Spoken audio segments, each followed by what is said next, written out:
पाककडून शस्त्रसंधीचं उल्लंघन, आज रात्री हल्ला झाल्यास सडेतोड उत्तर देणार भारतीय सैन्याचा इशारा.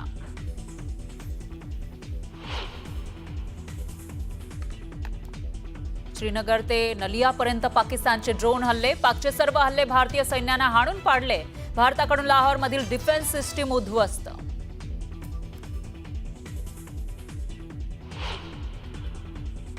भारतीय सैन्याच्या प्रत्युत्तरानं पाकिस्तान रडगुंडीला. भारताच्या कारवाईनंतर शस्त्रसंधीसाठी पाक डीजीएमओचा फोन. पाकच्या विनंतीनंतर शस्त्रसंधी झाल्याची डीजीएमओची माहिती. ऑपरेशन सिंदूरमध्ये पाकिस्तानच्या 25 ते 30 सैनिकांचा मृत्यू तर 100 पेक्षा जास्त दहशतवाद्यांचा खात्मा.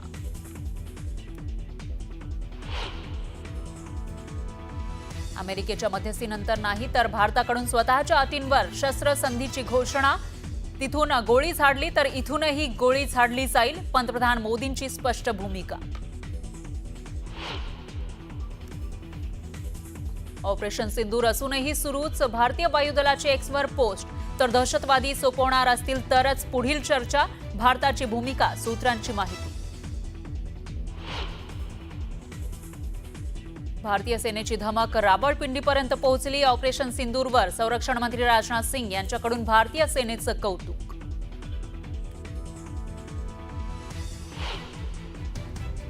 ब्रह्मोस मिसाईलची ताकद काय, हे पाकिस्तानला विचारा. ऑपरेशन सिंदूरमध्ये भारतीय सेनेनं ब्रह्मोस मिसाईल वापरल्याचा योगी आदित्यनाथ यांचा दावा. काश्मीरच्या मुद्द्यावर अमेरिकेकडून मध्यस्थीची तयारी, तर आम्हाला पाकव्याप्त काश्मीर हवाय, तिसऱ्या पक्षाच्या हस्तक्षेपाची गरज नाही, भारताची भूमिका.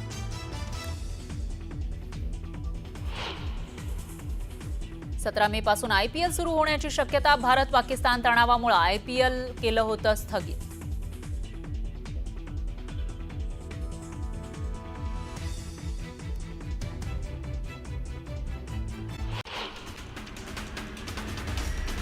अमेरिकेच्या मध्यस्थीनंतर नाही तर भारताकडून स्वतःच्या अटींवर शस्त्रसंधीची घोषणा केली आहे. तर तिथून गोळी झाडली तर इथूनही गोळी झाडली जाईल, पंतप्रधान मोदींनी देशाची भूमिका स्पष्ट केली आहे. ऑपरेशन सिंदूर अजूनही सुरूच आहे. भारतीय वायुदलाची एक्सवर पोस्ट करत माहिती. तर दहशतवादी सोपवणार असतील तर पुढील चर्चा होणार असल्याची भारताची भूमिका, सूत्रांची माहिती.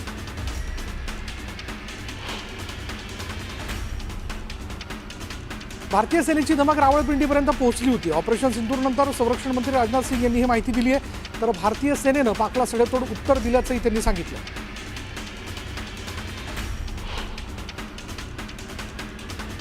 पाकिस्तानकडून शस्त्रसंधीचं उल्लंघन झालंय. आज रात्री हल्ला झाल्यास सडेतोड उत्तर देण्यात येणार असल्याचा इशारा भारतीय सैन्यानं पाकिस्तानला दिला.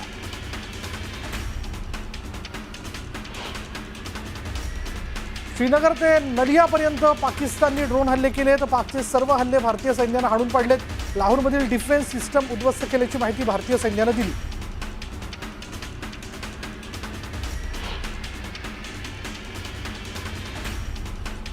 भारतीय सैन्याच्या प्रत्युत्तराने पाकिस्तान रडकुंडीला आलाय. भारताच्या कारवाईनंतर शस्त्रसंधीसाठी पाक डीजीएमओचा फोन आल्याची माहिती सैन्यानं दिली. तर पाकच्या विनंतीनंतर शस्त्रसंधी झाल्याची डीजीएमओनं म्हटलं.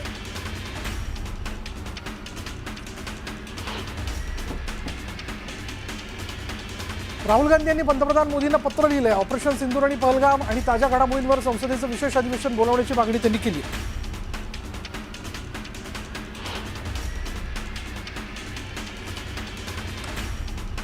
शिवसेना खासदार संजय राऊतांनी शस्त्रसंधीवरनं केंद्र सरकारवर हल्लाबोल केला. कोणत्या आधारावर ट्रम्प यांनी मध्यस्थी केली असा सवाल त्यांनी विचारलाय. पाकिस्तानचे तुकडे करणारे कुठे गेलेत असा प्रश्न त्यांनी उपस्थित केला.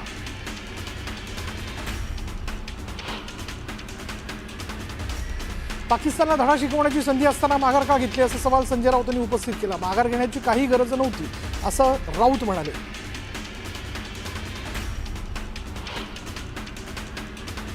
पहलगाम हल्ल्यातील मास्टरमाइंड जिवंत आहेत, मग ऑपरेशन सिंदूर खरंच यशस्वी झालं का असा सवाल काँग्रेसचे मुख्य प्रवक्ते अतुल लोंढे यांनी केला. भारत पाक तणावाच्या पार्श्वभूमीवर दक्षिण रायगडच्या नगरपालिका तहसील कार्यालयांमध्ये कंट्रोल रूमची स्थापना करण्यात आली. 24 तास हे कंट्रोल रूम कार्यरत असणार आहेत. बुलढाण्यातील छत्रपती संभाजी महाराज जयंती उत्सव निमित्ताने भव्य मोटरसायकल रॅली काढण्यात आली। यावेळी भारतीय जवानांचं मनोबल वाढवण्याकरता घोषणाबाजी करण्यात आली। नांदेडच्या देगलूरमध्ये अजित पवारांनी शहीद जवानांच्या कुटुंबियांची भेट घेतली। यावेळी अजित पवारांनी कुटुंबियांचं सांत्वन केलं। यावेळी त्यांनी कुटुंबाला मदतीचं आश्वासन दिलं। परभणी जिल्ह्यातील सुट्टीवर आलेले जवान पुन्हा युद्धभूमीकडे रवाना झाले। जवानांना रेल्वे स्थानकावर सोडण्यासाठी नागरिकांनी मोठी गर्दी केली होती। यावेळी भारत माता की जय, वंदे मातरमच्या घोषणा देत जवानांना शुभेच्छा देण्यात आल्या।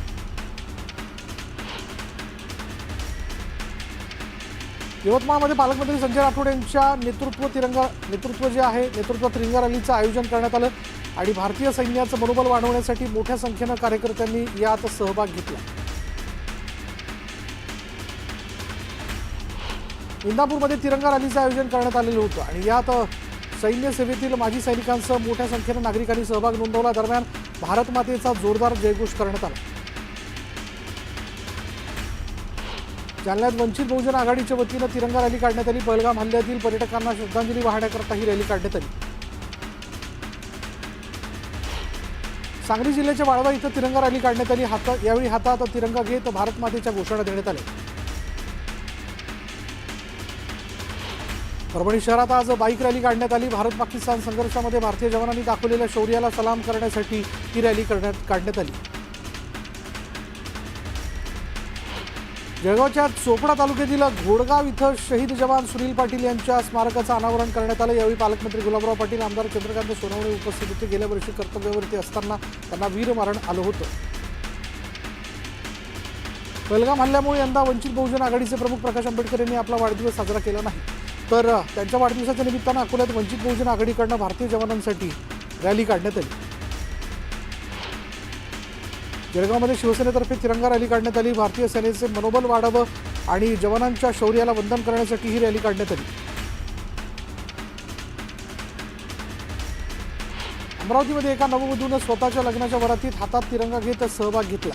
यावेळी भारत पाकिस्तान युद्धाच्या पार्श्वभूमीवर आम्ही भारतीय सैन्यासोबत आहोत असा संदेश त्यांनी दिला। पुणे विमानतळावर तर सगळं कामकाज आणि उड्डाणं पूर्वपदावर आली। तर आज 100 विमानं उड्डाण घेणार आहेत। पुणे विमानतळ सुरक्षित आणि नॉर्मल असल्याची पोस्ट एक्सवर करण्यात आली आहे।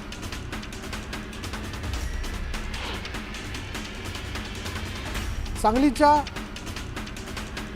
खंडेराजुरी इथले जवान प्रज्वल रुपनर यांच्या लग्नाला 15 दिवसच झालेले असताना भारत पाक युद्धाच्या पार्श्वभूमीवर हजर राहण्याचे आदेश दिलेत आणि यावेळी मिरज रेल्वे स्थानकावरून रवाना होताना मुस्लिम बांधवांकडून जवानांचा सत्कार करण्यात आला। भारत आणि पाकिस्तानमधील तणावाच्या पार्श्वभूमीवर साई मंदिराला धमकीचा ईमेल आला। दरम्यान मेल आल्यानंतर शिर्डीतील साई मंदिरात आजपासून हार, फुलं आणि प्रसाद घेऊन जाण्यास तात्पुरती बंदी घालण्यात आली। तुळजाभवानी मंदिरात 11 मे पासून मंदिरात पर्स, बॅग आणि अन्य साहित्य नेण्यास बंदी घालण्यात आली आहे। त्यामुळे आता पूजा साहित्य व्यतिरिक्त इतर कोणत्याही वस्तू अथवा साहित्य भाविकांना मंदिरात नेता येणार नाही। भारत पाक तणावाच्या पार्श्वभूमीवर सिद्धिविनायक मंदिर प्रशासनाने बाहेरून आणलेला नैवेद्य, नारळ, हार, प्रसाद यावर आजपासून बंदी घालण्यात आली। मुंबई पोलिसांच्या सल्ल्यानुसार हा निर्णय घेण्यात आला। पुणे आणि नाशिक विमानतळांवरील कामकाजावर कडक निर्बंध घालण्यात आलेले आहेत आणि या ठिकाणी सर्व नॉन शेड्यूल केलेल्या उड्डाणांना मनाई करण्यात आली असून 15 मेपर्यंत व्यावसायिक सेवांचे अंशतः निलंबन लागू करण्यात आले। भविष्यातील हवाई सेवेचा वाढता विस्तार लक्षात घेता कोल्हापूरच्या उजळेवाडी इथल्या विमानतळाची धावपट्टी 3000 मीटरपर्यंत वाढवली जाणार आहे। याशिवाय विमानतळावर एरो ब्रिजचीही सुविधा उपलब्ध केली जाणार आहे। भारत पाक तणावाच्या पार्श्वभूमीवर समुद्र किनाऱ्यांवरही अलर्ट जारी करण्यात आला आहे। मासेमारीसाठी बोटी घेऊन जाताना मच्छीमारांना दक्षता घेण्याच्या सूचना मत्स्य व्यवसाय आयुक्त किशोर तावडे यांनी दिल्या। माझाही पक्ष आहे, पक्षाला पक्षाप्रमाणे वागणूक मिळायला पाहिजे, महादेव जानकरांनी खतखत व्यक्त केली। दरम्यान महादेव जानकर महायुतीतून महाविकास आघाडीसोबत जाण्याच्या चर्चांना उधाण आले। महत्त्वाचे विषय माध्यमांसमोर बोलायचे नसतात, दोन्ही राष्ट्रवादी एकत्र येण्याच्या प्रश्नावर राष्ट्रवादीच्या प्रफुल्ल पटेल यांनी सूचक प्रतिक्रिया दिली आहे। कराडच्या यशवंत सहकारी बँकेतील सुमारे 140 कोटींच्या घोटाळ्याप्रकरणी भाजपा खासदार मेधा कुलकर्णी आक्रमक झाल्याचं बघायला मिळालं. राज्य सहकार परिषदेचे माजी अध्यक्ष तथा भाजपचे नेते शेखर चरेगावकर यांची मालमत्ता जप्त करण्याची मागणी खासदार मेधा कुलकर्णी यांनी केली. सातारामधील वाडा माझा नाही तर सर्वांचा आहे असं म्हणत सोलापूरमध्ये उदयनराजे भाषण करताना भाऊक झाले. सिल्लोडमध्ये खरीप हंगामाच्या नियोजनासाठी बैठकीचं आयोजन करण्यात आलं होतं आणि यावेळी आमदार अब्दुल सत्तारांनी अधिकाऱ्यांना सूचना दिल्या. जळगावच्या चोपड्यात खरीप हंगामपूर्व आढावा बैठकीचं आयोजन करण्यात आलं होतं. यावेळी आमदार चंद्रकांत सोनवणेंनी आढावा घेतला. अहिल्यानगर जिल्हा नियोजन समितीची महत्त्वपूर्ण बैठक आज जिल्हाधिकारी कार्यालयात पार पडली. 2025-26 साठी 820 कोटींचा निधी शासनानं मंजूर केला. शिक्षण हक्क कायदा अंतर्गत खासगी शाळांमध्ये गरीब आणि गरजू विद्यार्थ्यांसाठी राखीव जागा ठेवण्यात आलेल्या आहेत. 25% जागांपैकी तिसरी फेरी अखेर देखील 10% जागा रिक्त असल्याचं चित्र समोर आलं आणि या योजनेचा मोठ्या प्रमाणावर प्रचार केला जात असतानाही पालकांनी मोफत प्रवेशाकडे पाठ फिरवली. भारत पाकिस्तानातील तणाव युद्धविरामामुळे निवळण्याची शक्यता निर्माण झाल्यानं पुढे ढकलण्यात आलेल्या सीए परीक्षांच्या सुधारित तारखा जाहीर करण्यात आल्या आहेत. आता या परीक्षा 16 ते 24 मे दरम्यान घेण्यात येतील अशी घोषणा institute of chartered accountants of इंडियाने केली. 11वीची प्रवेश प्रक्रिया केंद्रीय ऑनलाईन पद्धतीने राबवण्याचा निर्णय शालेय शिक्षण विभागाने घेतला. विद्यार्थ्यांना भराव्या लागणाऱ्या नोंदणी शुल्कात कपात करण्यात आली. विद्यार्थ्यांकडून 100 रुपये शुल्क आकारलं जाणार आहे.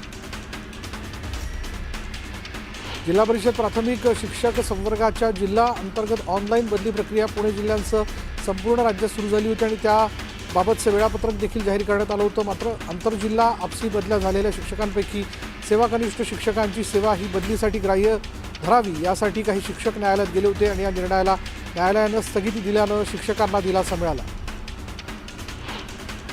राज्यात सद्यस्थितीत सुमारे 50 ते 55 हजार स्कूल बसेस अनधिकृतरित्या विद्यार्थ्यांची वाहतूक करीत असल्याची धक्कादायक माहिती समोर आली आहे. नुकतेच परिवहन मंत्री यांच्यासोबत स्कूल बस असोसिएशन आणि पालक असोसिएशनची बैठक झाली आणि या बैठकीत पदाधिकाऱ्यांनी परिवहन मंत्र्यांकडे अनधिकृत स्कूल बसेसच्या तक्रारी केल्या. या पार्श्वभूमीवर पुढील 3 महिन्यात या सर्व अनधिकृत बसेसनी दंड भरून अधिकृत परवाने घ्यावेत, अन्यथा कडक कारवाई केली जाईल असा इशाराच परिवहन मंत्री प्रताप सरनाईक यांनी दिला. बुलढाणा जिल्ह्यातील शेगावात तेली समाजाचं पहिलं राज्यस्तरीय अधिवेशन पार पडलं. भाजप आमदारांसह अनेक तेली समाज बांधव या अधिवेशनाला उपस्थित होते. पंढरपूरच्या खर्डीत नृसिंह जयंती साजरी करण्यात आली. यावेळी मोठ्या संख्येनं नागरिकांनी हजेरी लावली होती. सोलापूर कृषी उत्पन्न बाजार समितीच्या सभापतीपदी काँग्रेसचे माजी आमदार दिलीप माने यांची निवड झाली आहे, तर उपसभापतीपदी भाजप नेते सुनील कळके यांची निवड करण्यात आली. परभणीमध्ये वाहतूक पोलिसांकडून विशेष मोहीम राबवण्यात येते. बेकायदेशीर वाहन चालवणाऱ्यांवर कारवाई करण्यात येते. सांगली महानगरपालिकेने संभाव्य मान्सून लक्षात घेता नाले सफाईला सुरुवात केली. 1.5 महिन्यात 65 किलोमीटरचे नाले स्वच्छ करण्यात येणार आहेत. भारताला जागतिक स्तरावरील कबड्डी स्पर्धेत चमकदार कामगिरी करावी यासाठी खेळाडूंना प्रशिक्षण दिलं जाणार आहे. त्याबाबत पिंपरी चिंचवडमध्ये बैठक पार पडली. क्रीडा भारतीतर्फे गाव तिथे कबड्डी ही संकल्पना राबवली जाणार आहे. नाशिक जिल्ह्यातील मालेगाव, मनमाड आणि येवला या भागातील नदी नाले कडक उन्हामुळे कोरडे पडलेत. त्यामुळे पाण्यासाठी वन्य प्राण्यांना भटकंती करावी लागते.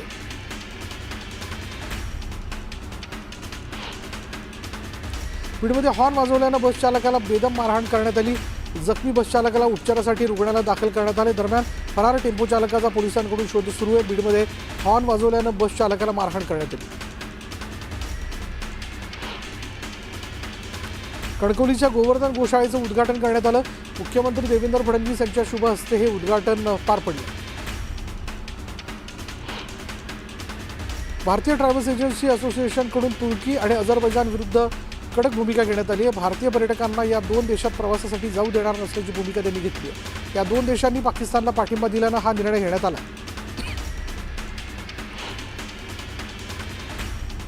नंदुरबारमध्ये पोषण आहाराचा ट्रक दरीत कोसळला आणि तो बाहेर काढण्यासाठी गेलेल्या क्रेनचाच विचित्र अपघात झाल्याचा व्हिडिओ समोर आला. 3 दिवसांपूर्वी शहादा ते धडगाव दरम्यान पोषण आहार घेऊन जाणारा ट्रक दरीत कोसळला होता. याच अपघातग्रस्त ट्रकला बाहेर काढण्यासाठी आणण्यात आलेल्या क्रेनचाच ट्रक काढताना विचित्र अपघात झाला. भारत पाकिस्तानात युद्धजन्य परिस्थिती असताना दुसरीकडे बीडच्या आष्टी तालुक्यातील दौलावड गाव इथे अनोख्या पद्धतीनं वाढदिवस साजरा करण्यात आला. चंद्रकांत फसले यांचा 111वा वाढदिवस साजरा करण्यात आला. यावेळी त्यांनी पंतप्रधान मोदी, कर्नल सोफिया कुरेशी यांच्या प्रतिमेला दुग्धाभिषेक घातला. तर उर्वरित आयुष्य सीमेवरील जवानांना लाभो अशी प्रार्थनाही त्यांनी केली.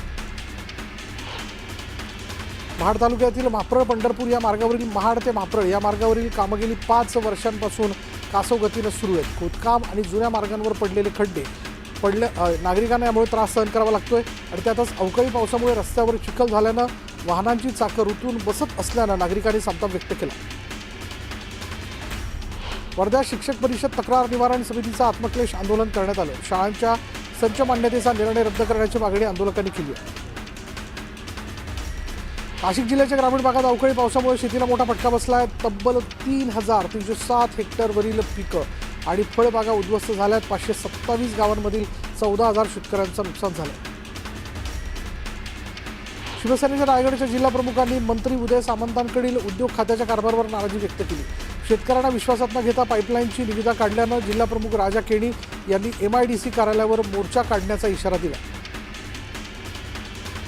कोल्हापुरातील केसरकर ट्रॅव्हल्स कंपनीनं सुट्ट्यांच्या कालावधीत तिकीट दर दुप्पट करत प्रवाशांची लूटमार केली. एवढंच नव्हे तर बसमध्ये अस्वच्छता असल्यानं प्रवाशांनी संताप व्यक्त केला.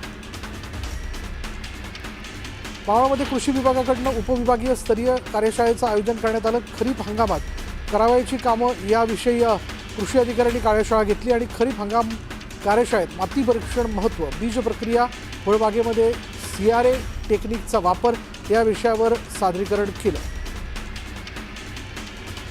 सिल्लोड तालुक्यात अवकाळी पावसानं जोरदार हजेरी लावली. अवकाळीमुळे शेती पिकांचं मोठ्या प्रमाणात नुकसान होण्याची शक्यता आहे आणि यामुळे शेतकरी चिंतेत सापडला. वाशिम जिल्ह्यात सलग दुसऱ्या दिवशी अवकाळी पावसाने हजेरी लावली. यामुळे नागरिकांना काहीसा दिलासा मिळाला. दरम्यान पावसामुळे शेती पिकांचं नुकसान झालं. साताराच्या कराड आणि पाटण तालुक्यात अवकाळी पावसाने जोरदार हजेरी लावली आणि यामुळे रस्त्यावर मोठ्या प्रमाणात पाणी साचल्यानं वाहनधारकांना अडचणीचा सामना करावा लागतो. नाशिक शहरात वादळी वाऱ्यासह मुसळधार पाऊस झालेला आहे. वादळी वाऱ्यामुळे अनेक ठिकाणी वाहनांवर झाडांच्या फांद्या पडल्यानं मोठं नुकसान झालं. जळगाव जिल्ह्याच्या गारखेड गावात गारपिटीमुळे आंबा पिकांचं मोठं नुकसान झालंय. प्रशासनानं पंचनामे करून नुकसान भरपाई देण्याची मागणी आंबा उत्पादक शेतकऱ्यांनी केली.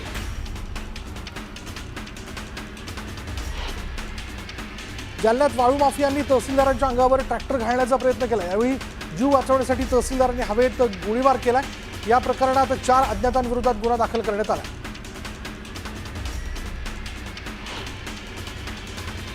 गडचिरोलीच्या देऊळगावमध्ये 4 कोटी रुपयांच्या धान खरेदी घोटाळा प्रकरणात पोलिसांनी आता कारवाईला सुरुवात केली. या प्रकरणात विशेष कार्यकारी सहकारी संस्थेच्या अध्यक्षांसह 5 जणांना पोलिसांनी अटक केली.